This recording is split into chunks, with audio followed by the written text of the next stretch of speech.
What if you could become more attractive just by thinking about it? You've likely tried 10,000 different things in order to improve your physical appearance, and I don't blame you. Looks currently do matter more than ever across history after all. But what if I told you that beyond all the random methods you come across on social media, the key to aesthetic ascension was hiding inside of you all along? What if I told you that it is possible to alter your physiology through the sheer power of your focused mind?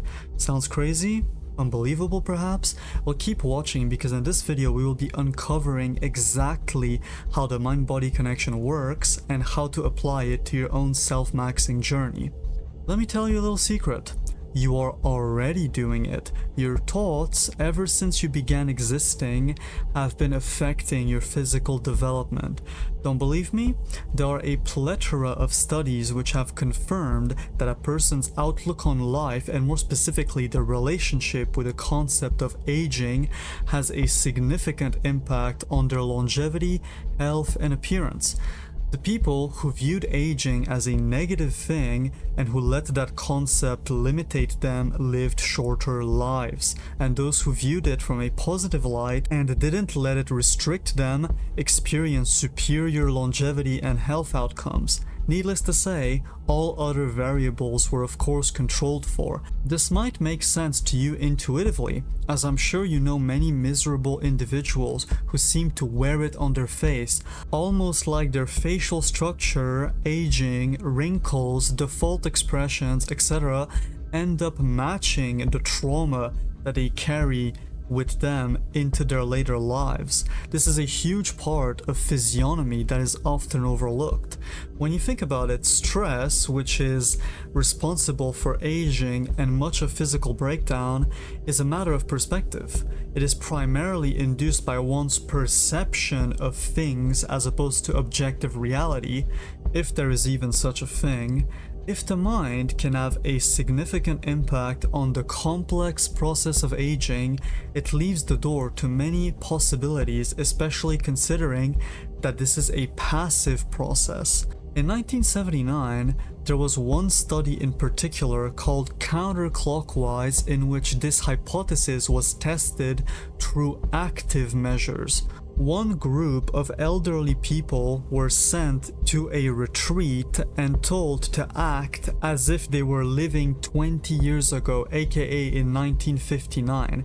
Their entire environment was designed for this purpose, as they were put on a routine that had them genuinely connect with their younger selves, assuming that identity once again.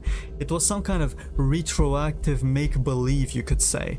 They had a control group which lived in the same environment and did the same activities, but were not made to dissociate from the current timeline. The experimental group in just 1 week managed to significantly improve a variety of health markers as well as their perceived appearance. They were deemed to look noticeably younger in the span of a week alone. Makes you wonder what kinds of changes are possible over longer time frames. Remember, over time, the thoughts you have about yourself and the laws that you believe about the universe as well as the human body will have a direct impact on your physiology over time. Now, we shall look at a variety of examples where humans have intentionally used their psychic ability through acute concentration in order to produce measurable change within their physical body. A woman by the name of Carolyn Tsarsky claimed the ability to induce climax within herself and sustain it for over 10 minutes using the power of her mind alone without any external stimulation whatsoever. Scientists put her to the test by monitoring her prolactin levels before, during, and after said climax.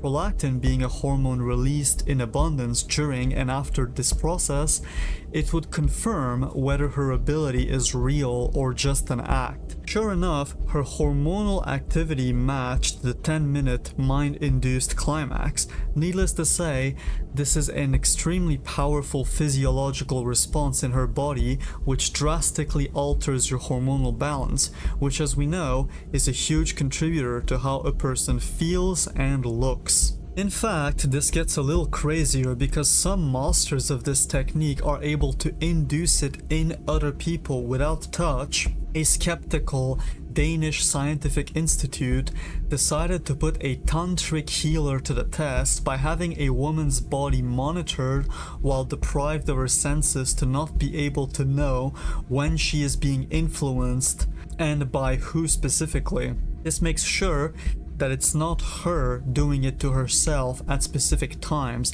They sanitized the healer's hands to make sure the woman wasn't able to react to his smell and took all the precautions necessary to prevent any plausible explanation.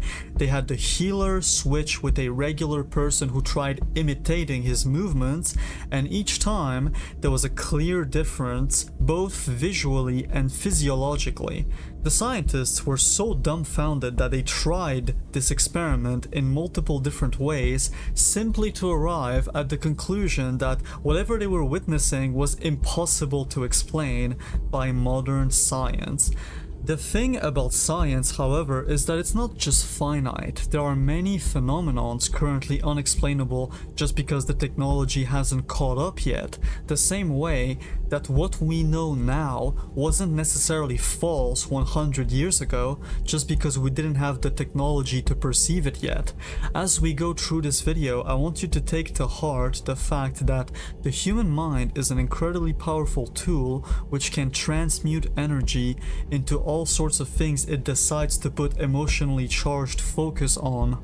In a CIA declassified document, ordinary volunteers without specialized training were asked to influence diluted blood samples remotely by only using visualization and intent. The aim was to alter the rate of hemolysis, which is the natural breakdown of red blood cells in a saline solution outside the body, comparing periods of intentional influence to control periods. Out of the 32 participants, 7 managed to slow it down, 2 accelerated it, and this worked the same regardless of whether it was their own blood or somebody else's.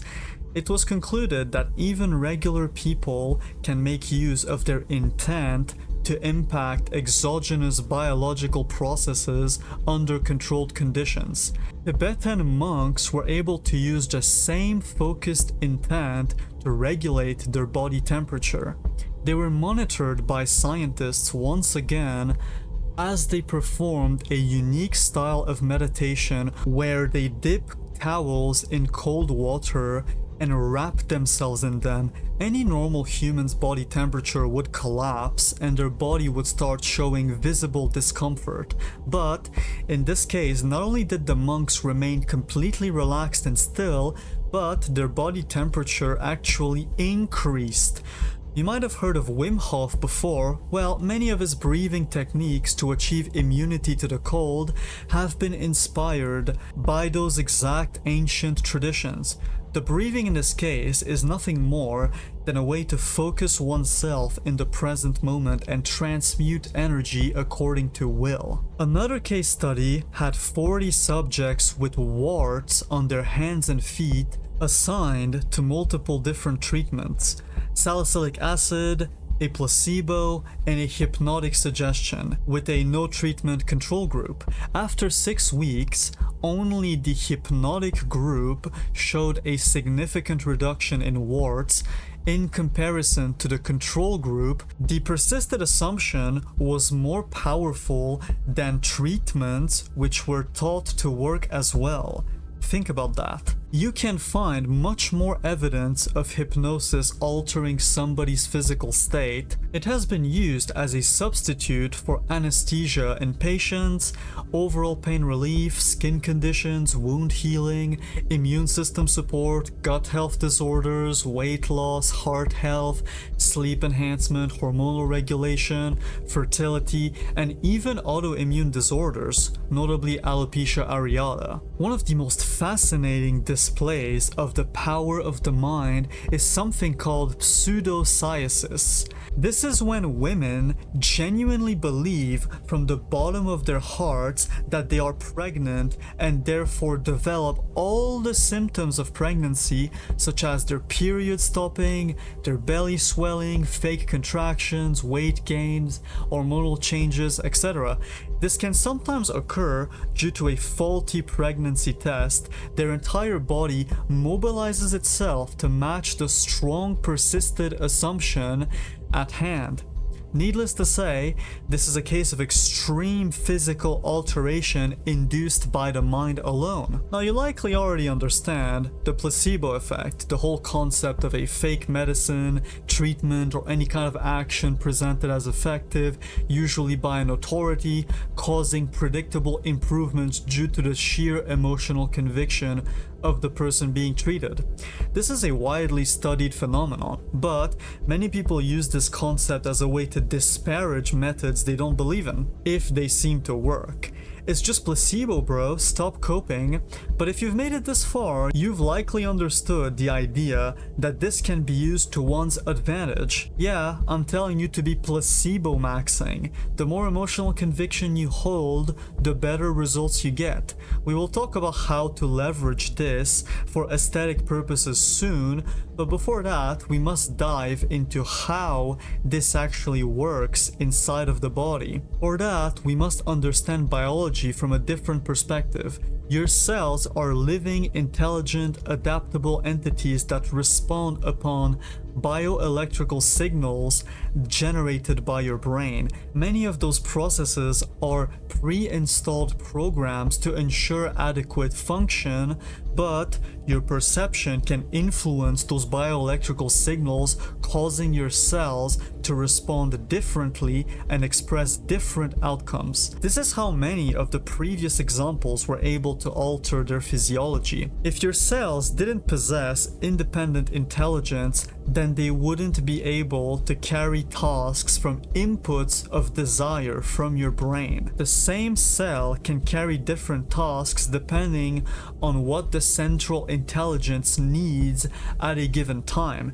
This is also what stem cells are at their core. In order for an army to function, each soldier must have a level of individual cognition to translate the higher will of his superiors into tangible action. Your body is no different. You have no idea how wound healing, muscle repair, hair growth, etc. work, but your cells, when given that command, know how to work together in order to carry out said task due to their independent cognition. If we can figure out how to implant certain commands into the subconscious mind, which will send those signals to your cells, many possibilities open up. Your cells work as a society where your mind reigns supreme. You are bound by the laws of physics, of course. You can't reorganize your cells to make you 10 meters tall. The same way, you can't tell your citizens to colonize Jupiter. However, just like through the correct paradigm and an undying will, certain societies were able to rise from the grave and achieve the impossible in very short time frames. Your cells can organize to perform miracles when the mind possesses enough focused will. Bioelectricity is how your mind sends signals to your cells, how cells communicate, and how information is both stored and synthesized inside of your body. In fact, it is believed that the so-called energy used by spiritual practitioners to perform all kinds of feats is a form of bioelectricity or converted into bioelectric signals, which can also interact with the outside world. The ability to plant new commands that alter your bioelectrical signals to achieve a desired goal all relies on your ability to not only visualize, but to have pure conviction, a level of assumption which matches the idea that a small cut will eventually heal. This conceptual energy or life force is present in various spiritual traditions across history, spanning the entire globe, from Taoism to Hinduism to Christian mysticism to Chinese traditional practices to all sorts of influential secret societies and more. They all have a different name for it: chi, prana, vril, orgone, etc. But a key concept which is again present across all these disciplines is that a good amount of this energy is harnessed through practicing semen retention. Many of the world's greatest geniuses, including Pythagoras, Nikola Tesla, Aristotle, Isaac Newton, Schopenhauer, Mark Twain, Hippocrates, Leonardo da Vinci, and many others swore by this practice as a way to transmute energy towards real-world creation. If we connect the dots, it should be possible to harness this power in order to increase the potency of our physical remodeling endeavors. Many choose to ignore this as they are governed by impulses, lesser wills, and programs put inside their head from very young. Ironically though, some of those people will complain about power structures and what is being done to them and their people while failing to acknowledge where adult material comes from and what its true purpose is. Anyways, to circle back, let me introduce you to something fascinating. An experiment was conducted on planarian worms where scientists manipulated the bioelectrical signal to grow a second head at the end of a specimen's tail instead of regrowing a tail like normal. What is even more insane is the fact that after doing this, when the planarian was divided into subsequent fragments, it would keep memory of that bioelectrical signal like its cells had learned that pattern and continue producing two-headed specimens. The same principle was also used to regrow a frog's leg in its entirety. Bioelectrical manipulation is still in its infancy, but this holds the key to organic physical alteration, and we possess this power via mindful concentration. So, your state of mind, your thoughts, your assumptions about yourself, your assumptions about the world and its laws, all of those different things send bioelectrical signals throughout your body as cells seek congruency with the master intelligence. This in turn affects your health, your attractiveness, gene expression, and quite frankly, every single aspect of your life. The elderly who were able to reverse aging measurably within a week of deep assumption of a younger identity did nothing more than prime the subconscious mind to send the correct bioelectric signals to the body in order to harden said assumption into fact. This is also why you must be very careful about which programs you allow in your head. It's good to be health conscious and to follow a good diet as well as good habits, but you should also view yourself as immune to external factors, especially those that are harder to avoid. If you think that touching receipts will lower your testosterone in a significant manner, you are doing everything backwards. Now, let's get to the good part. How do we actually use this to our advantage? Do we meditate? Do we read affirmations? Do we watch subliminals? I get the logic behind it, right? But how should I proceed to maximize results? Well, first, you must understand that no matter which technique you use, it is completely and utterly irrelevant if you don't have the emotional conviction of already being in your desired state. This is why some people report results from subliminals and some don't. It's all due to the amount of conviction. The sound itself is completely useless because without emotional conviction of the assumed state, you won't program the subconscious because it doesn't speak words nor sounds. Think about the elderly example. The results came from assuming a particular version of reality in the present moment. It came from feeling it. This is what forces the body to take action as it seeks congruency with the subconscious mind. Some of you might be into the law of assumption and controlling your reality with your thoughts. What we are doing here is leveraging the same mechanism of focused assumption to alter our physical state. This all begins with a state of mind. You need to feel what your desired outcome is. The more you want it, the better. This could be height, hair, skin, face, body, health, any aspect you can think of. You must enter the state of already having it by visualizing not only the outcome on yourself, but also how others will treat you differently, how the world will react to that new version of you, etc. You want to create as many emotional ties as possible. This also means engaging your 5 senses in the assumptive daydream. The more real it feels, the better. What does your outcome feel like to the touch? What does that version of you smell like, taste like, sound like, look like? When creating the state of mind, you want the emotions to be very strong, otherwise the body won't cave into the incentive and you won't be able to remain consistent. The more anchors you create, the better. After creating the desired state, you must assume it throughout your daily life. You must daydream about walking through the world as if it's already done. Beyond that, you should also visualize the process of it happening. For example, if you seek hair growth, you should see yourself with the hair of your dreams, but also see the process of it continually growing very quickly. This state must be sustained every single day.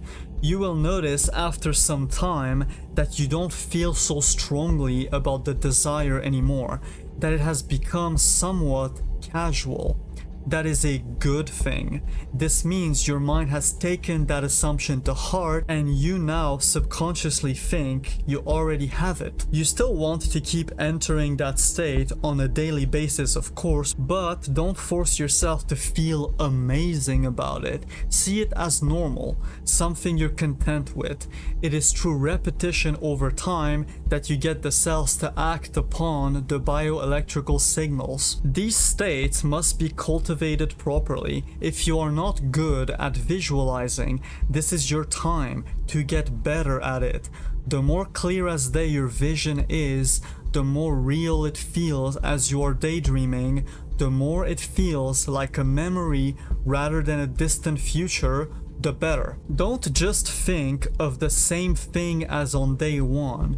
You want to refine the process each time in your own unique way. You can also speak those things into existence as long as there is emotional conviction behind those words. If done right, affirming the reality you perceive yourself to be in verbally can enhance the effects. Now, the time frame will vary depending on your goal. Anything related to the nervous system and the production of certain hormones will be much faster, since these processes within the body can often be instantly generated, so the feedback loop begins much sooner. Whereas if we take hair growth as an example, it is a process that you can influence, but you will only see the results after quite some time, which makes it even more crucial to not be emotionally dependent upon seeing it change, as this kills your state of assumption. Remember the fake pregnant woman. She is convinced that it's coming. She is convinced that it is currently happening, and she is already thinking of her future as if it was today. If you can replicate the idea of phantom pregnancies with other models of physical alteration, you've essentially unlocked the skill of esoteric looksmaxxing. Something to keep in mind is that you must have the ability to concentrate. Living in another reality takes mental concentration. During those periods of time, your current sense of self should not exist, because beyond the physical transformation, we are tying a bunch of different things to that new version of you to anchor you into that timeline, as mentioned before. The closer you get to hallucinating your outcome, how it feels, how others treat you, what kind of man you are, etc., the faster you will bring it into reality. The ability to make yourself believe anything is honestly the most powerful thing on earth. Beyond walking through life while maintaining the daydream, you should meditate on it a minimum of once a day. Quiet room, no sensory input, just you with closed eyes, imagining scenarios that have something to do with your desire. For example, if you wish to grow taller, you must imagine yourself towering over everyone, how great it feels, and people reacting to it. You can manifest growing taller.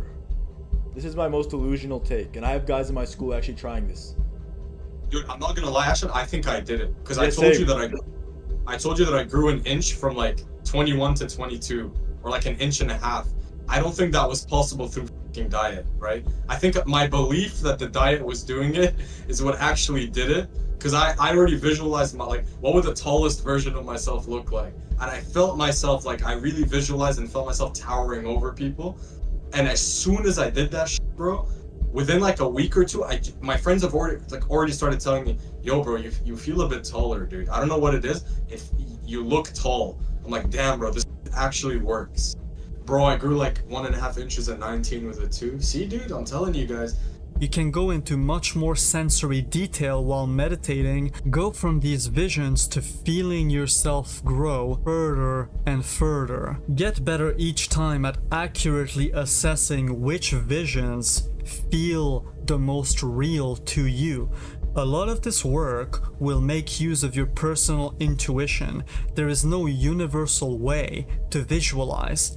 If you do this properly, you will get some kind of feedback that something is happening. I know people who experienced discomfort in the areas they were targeting, such as stiffness in their legs from trying to grow taller, or muscle soreness from trying to gain more mass, blood rushing to the scalp, as well as heat on the area when trying to grow hair. In order to get your first feedback window, you must detach completely from trying to see if it's working. It already is working. It has already worked. You must assume a state of total faith. Once you do this and get your first feedback, the loop begins and faith becomes easier and easier. Extrapolate this concept to just about anything you are trying to materialize. Here is an important lesson. Always, but I mean always, fall asleep with your desired outcome in mind. Pre-sleep visualization is mandatory because the gates to your subconscious mind slowly open up as you reach the drowsy state. And if you can keep the correct state of mind as you go to sleep, you can create and enforce your desired programs into the subconscious. This applies to everything, by the way. Never go to bed sad, upset, or reactive of a negative reality. You should always be in a state of pure bliss, being your true self, which aesthetically looks a certain way, feels a certain way, does certain things, is treated a certain way, etc. People waste the opportunity to reprogram their subconscious every single night. Used to be me, used to be you, but not anymore. If it helps, you can use theta waves or whatever kind of frequency meditation type music you like. I find 432 Hz to be best suited, but this matters less than what you feel internally. These things are only additions. You can also use theta waves for your daytime meditations as they make the subconscious mind more suggestible. It is a good tool for self-hypnosis. Doing this will over time mold you both physically and mentally into who you truly are, the desired version. Another useful tip is to breathe properly. Now, I'm not asking you to count the seconds of your inhaling, holding, and exhaling because this just messes with your mind and impairs focus. You will naturally collapse towards your own higher breathing pattern if you simply remember the cue of exhaling slowly and holding air for a bit longer than you're used to. This must not distract you from the practice. If done right, it will enhance it and make you feel lighter. If you are still during puberty, which by the way can extend all the way to 21-22 years old, I strongly recommend to take this to heart because you are much more susceptible to change as the bioelectric signals don't have to work as hard to alter your physiology, leading to superior results. This includes every aspect of your being. Having a negative, restricted view of yourself will impact your development and lead to worse aesthetic outcomes than if you grew up with immense amounts of self-belief due to the different hormonal states those belief systems induce on a sensitive, growing body. Finding this out during puberty and combining it with the correct information and practices will allow you to reach beyond your genetic potential. This is still very helpful for anyone after puberty. In fact, I don't even believe I'm past puberty. It's always better to cultivate the belief that you are young and malleable for many different reasons, because that's what will be reflected ultimately. The reason why this isn't really spoken about is because, quite frankly, it is hard to reach, let alone maintain this absolute faith. Life often gets in the way and it's easy to fall into the trap of impatience. This is why I recommend tying your aesthetic goals to other goals, such as becoming your higher self in all realms of life. This makes the process much more fun and easy since you are still zoning into your aesthetic goal and making it the centerpiece of this higher version of yourself, but this also anchors you further into that reality and creates much more incentive for your subconscious mind to send those bioelectrical signals, as if you do this right, you are making it believe that in order to have your dream life and become your dream self, it must produce your desired aesthetic outcome. As a final note, which honestly I should have probably mentioned earlier due to how important it is, doing this will incentivize you to take the right physical actions towards the goal itself. For example, if your goal is to induce clear skin, your body will of course send the bioelectrical signals, but your subconscious will also prime your physical, conscious body and mind to fix your diet, change certain habits, and seek further information about the topic. You need to welcome this. This video walked you through how to leverage the mental and spiritual plane, but the physical plane is also a part of the equation, and you will achieve the best results by aligning your behavior with your desired outcome. This will also create more emotional conviction that it has no choice but to work, which amplifies the bioelectrical signals as their potency is dictated by emotional strength and certainty. To reverse my own hair loss naturally and achieve this level of quality in a relatively short period of time, I combined some of the methods here, although I wasn't as good at it back then, with some crazy experiments and loads of research until I arrived at a set of methods that not only worked but also gave me the feedback loop to increase the emotional conviction. I honestly searched the entirety of the internet and tried some really weird things until I came to this formula of natural regrowth. And if you're someone who seeks to maximize your epigenetic hair potential and reverse loss without dependency on any dangerous drugs, you will love what I've got for you in the description. But either way, if you're still with me, I truly appreciate you. Remember, all the power is within you. The potential of your mind goes far beyond what you can comprehend. So use it, and don't let anyone take that power away from you. A special thanks to Enchanted Elixir and Solarity for inspiring this video, and as always, keep ascending.